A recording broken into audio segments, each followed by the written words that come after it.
Joining me live now is Shadow Finance Minister James Paterson. James Paterson, can I just ask you first of all for your reaction to these attacks? Well, it was a gut-wrenching news for any Australian to receive last night. I was actually on my way with the Victorian Leader of the Opposition, Jess Wilson, to the equivalent Melbourne event, Hanukkah at the racecourse in Caulfield, when the news started to filter in, and we were contemplating whether or not we should continue to go to the event. By the time we got close, it had been cancelled and people had been sent home, which is obviously a very sensible decision in the circumstances. But this will forever change our country. In the same way that Port Arthur changed our country, this will change our country. And frankly, it has to change our country, because we can't go on like this. We can't allow anti-Semitism to fester as it has over the last 2 years. And we can't continue to ignore the warnings of Jewish community leaders who have been telling us that something terrible like this was going to happen in our country if we didn't take their warnings more seriously. And I feel terribly sad and terribly sorry that those warnings weren't heeded and the worst has come to pass. What could the federal government have done specifically to prevent this attack? Well, Andrew, it wouldn't be reasonable for me to say that there was a specific thing that the federal government should or shouldn't have done to prevent this attack. That's not fair to them. And we are still in the first, earliest hours of the investigation, and there are a lot of important facts to be established. But speaking more broadly, as you know, over the last 2.5 years, I've been highly critical of the government's response to anti-Semitism. I don't think they have been strong enough. I don't think they have appreciated it for the cancer that it is to our society. And I don't think the Prime Minister has showed enough leadership in tackling it. But And to give just one example of many, I don't think it's sufficient to leave your hand-picked envoy, Gillian Siegel's comprehensive recommendations into anti-Semitism sitting on the desk for 5 months without an adequate formal government response. And I think we need to have one very quickly. Are you disappointed there weren't more police out for this Hanukkah party at Bondi Beach? I wasn't there, Andrew, and so I can't assess whether the security was adequate. That will become a key part of any coronial inquiry or inquest that will need to take place now.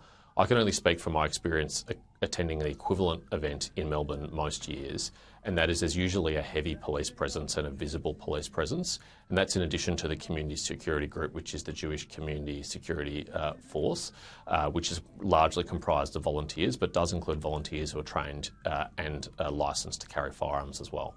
So the Melbourne event is a generally well-secured event.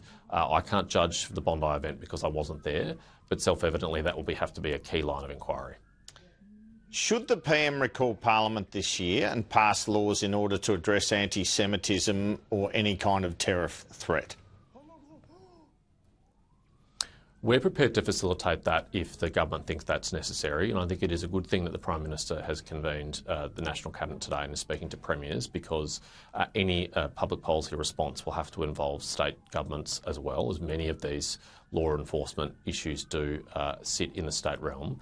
But if there is anything that the federal Parliament can do and should do, then we stand ready to facilitate the return of the Parliament so that that can happen.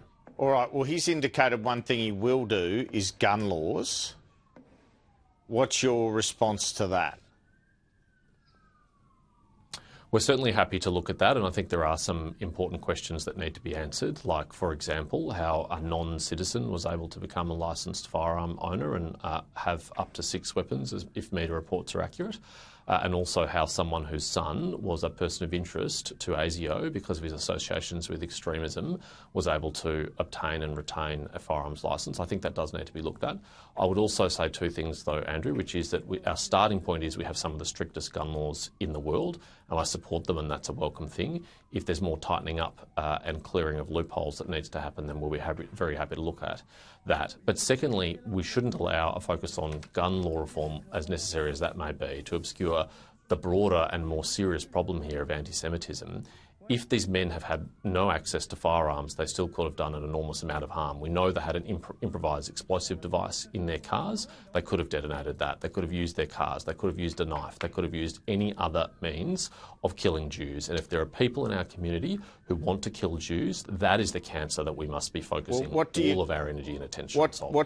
What do you do in relation to that? Are you talking about control orders? Are you talking about more resources for ASIO to monitor people?